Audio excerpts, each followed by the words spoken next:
High stone के हाथों में मारा गया। यहाँ देखने को मिला कि अब वो पूरा का पूरा ग्रुप टाउन में पहुंच चुके थे। यहाँ आने के बाद एक्सेल ने देखा ये उसकी घड़ी गुम हो गई थी जो उसे उसकी फियांसी की मॉम ने गिफ्ट की थी। उसकी फियांसी उसके होकर बहुत ज्यादा गुस्सा होने लग गई, इसीलिए एक्सेल काम से पहले अपनी घड़ी ढूंढने लग गया। ये घड़ी उसे तो नहीं मिली, लेकिन यहाँ की एक लोकल लड़की ईव को मिल गई जो उसे पूछती है, ये ही ढूंढ रहे हो तुम? एक्सेल हाँ में सर हिलाता है और यहाँ इनकी थोड़ी सी बातें होती है। ये भी बताती है कि वो अपनी आंट के साथ पास में ही रहती है। इनकी भी बातों के दौरान इन्हें एक्सेल की फियांके की चिल्लाने की आवाज आई है। लोग भागकर वहां गए। एक्सेल की फियांसी सेनन में थी और वहां पे मौजूद कबूतरों से डर गई थी। काम खाली था तो ये चीख दूर दूर तक गई, जिसे सुनकर यहाँ पर शरीफ भी आ गए। इस गांव में लोग ही कम थे तो जितने लोग यहाँ रहते थे एक दूसरे को अच्छे से जानते थे। शरीफ ने ईव को देखा और उससे उसकी आंटी के बारे में पूछने लगे और उसके बाद इस पूरे ग्रुप से पूछते हैं कि आखिर आप लोग के यहाँ क्यों आए हैं।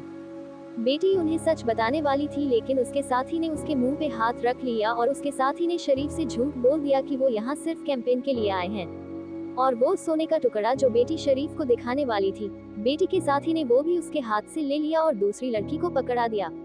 कैंपेन को सुनकर शरीफ भी इन्हें मशवरा देने लगा कि इन्हें यहाँ कहाँ कहाँ जाना चाहिए। तभी बोली, मैं इन्हें गाइड कर देती हूँ। जाने से पहले शरीफ ने इन्हें वार्न किया था कि आगे रोड बहुत खराब है तो इन्हें सिर्फ एक ही कार आके लेकर जानी होगी और आगे जाकर उन्हें माइन से दूर रहना है। ये नहीं, शरीफ उन्हें उसी गोल्ड माइन में जाने से रोक रहा था जिसके लिए एक लोग यहाँ आए थे।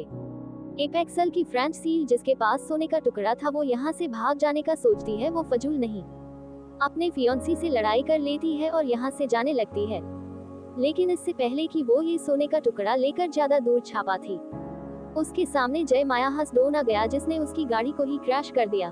जिसके बाद उसने इस लड़की को कार से बाहर निकाला और उसको बालों से पकड़कर अपने चाकू से उसका सर उसकी बॉडी से अलग कर दिया और फिर उसके हाथ से अपना सोना वापस ले लिया। दूसरी तरफ अब वो पूरा ग्रुप चरमया स्टोन की माइन तक पहुंच चुके थे।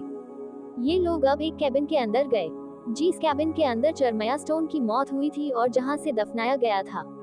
इसी जगह से उठकर चरमया स्टोन ने उस आर्कियोलॉजिस्ट को यानी बेटी के भाई को भी मारा था जहां इन्हें आ गए।